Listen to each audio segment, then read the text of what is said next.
So today we seem to be continuing with this recent theme I've got going on of re-reviewing products I've already reviewed. I just reviewed the Womir, or now Gamma K K87, which is basically a newer version of the K66 with more keys. I also just re-reviewed the white version of the Tilted Nation TN Shadow RGB headset stand, which I already reviewed last year, but they asked me to review it again with the white version. But now, thanks to Banggood.com, we're here today to talk about what I think is a better version of the GK61, the SK61. SK is in super cool.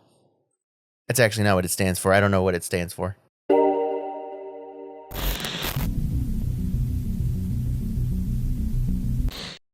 Though this may look like a completely different keyboard than the pre-built GK61 with optical switches I reviewed earlier this year, it is in fact very much the same keyboard on the inside, with some aesthetic changes that I think address a lot of the complaints that I had about the GK61. I'm not going to go fully into detail if you know about the GK61 pre-built, or if you've seen my review, or if you haven't, I'll just link it here for you to check out. I'm mainly just going to run through the basics of what you need to know, as well as the differences between this and the GK61. Inside the box, you'll get the keyboard, the instruction manual, which is the same exact instruction manual that comes with the GK61. In fact, it even says GK61 on the manual. We also get a crappy plastic keycap puller, a key switch puller, a pretty fancy looking silver USB-C cable, and interestingly enough, it also comes with a few Mac layout keycaps for you to swap out if you're using this on a Mac instead of a Windows PC. And you know, I don't know if there's a Bluetooth version of the SK61.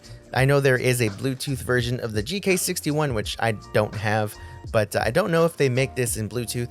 This is plug-in only. There is no power switch or anything.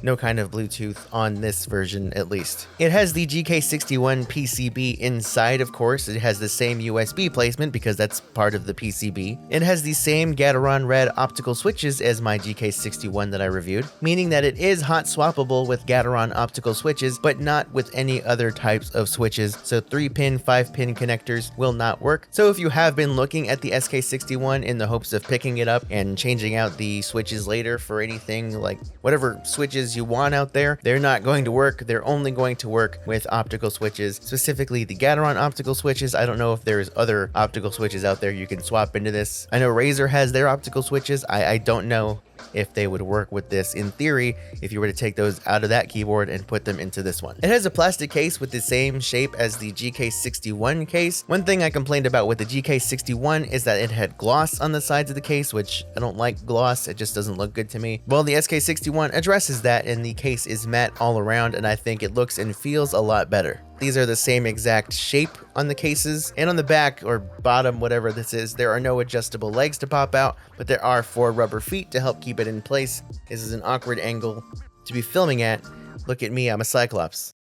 I also really didn't like the GK61 keycaps. They were just these stock black ABS keycaps, whereas this has some really awesome keycaps, especially for just being stock on this keyboard for only $60 on Banggood right now, about $58.99. $58.99 right now on Banggood.com as of filming this video, and these keycaps themselves make it well worth the difference of the GK61. These are some thick PBT keycaps, and they're not cherry or OEM profile like you'll find on the GK61. I actually don't remember if that was cherry or OEM, but what these are is they're apparently a profile called GSA. They're a little bit different than DSA. From what I can tell, they're a little bit taller and they're not as flat and smooth on top. They do have a more concave rest for your fingers, but they are all around the same height as each other, so unlike your typical cherry or OEM profile keycaps, there's not a difference in height for each row. Back when I first used the GK61, the Gateron Optical Reds were among the smoothest switches I have ever used,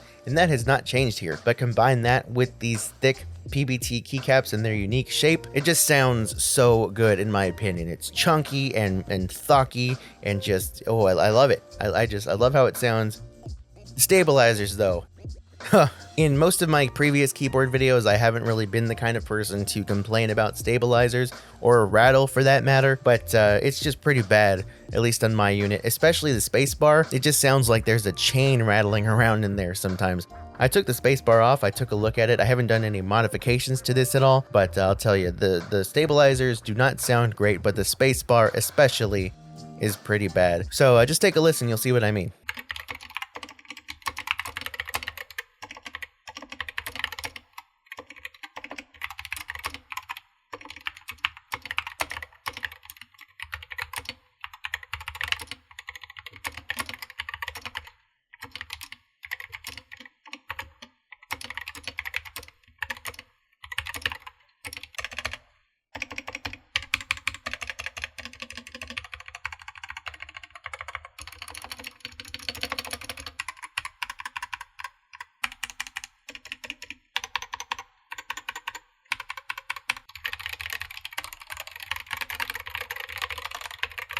Yeah, so if you listen, I really like how the keys sound, but that spacebar could use some work.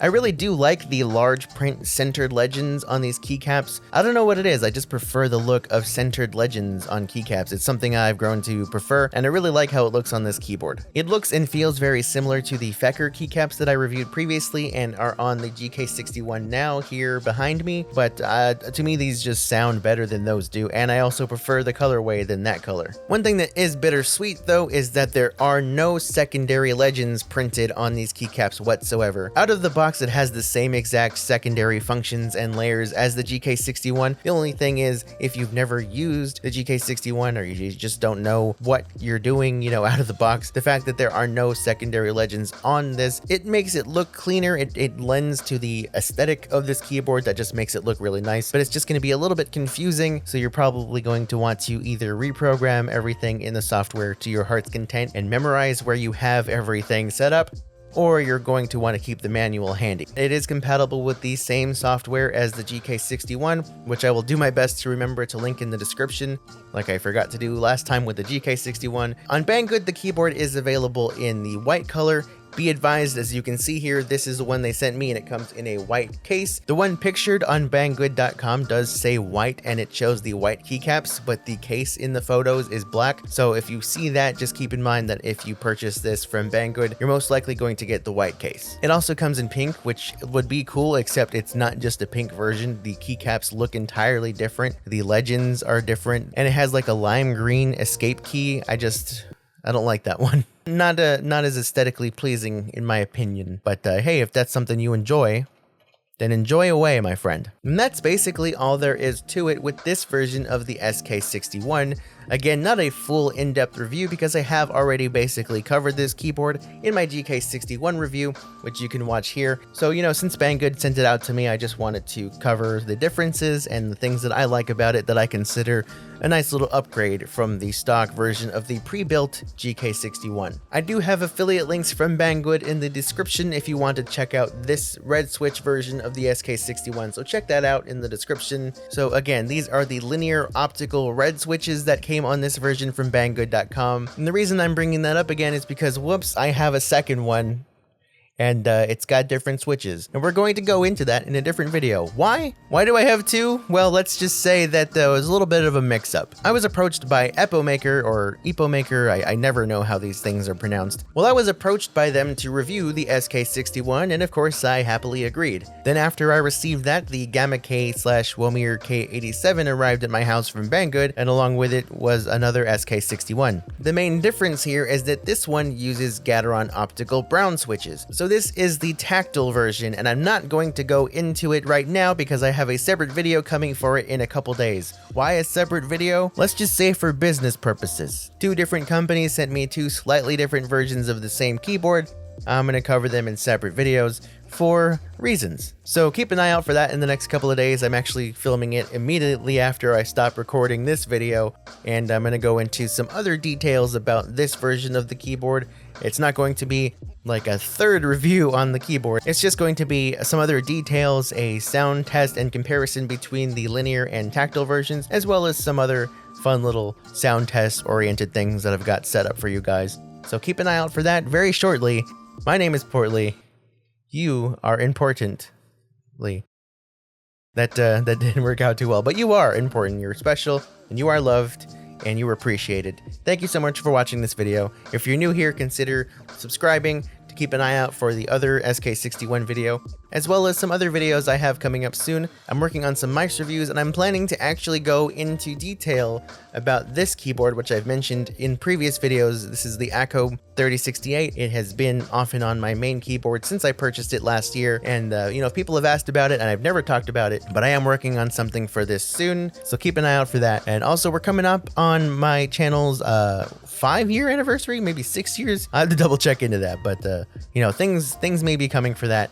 I don't know, no promises. It's like 8 days away as of recording this. Rude. I don't know where I was. I lost my train of thought. My camera stopped recording. I know I was talking about making a video for this. Anyway, if you like this video, you can check out another video here and another video here. Click on my face to subscribe. I'm out.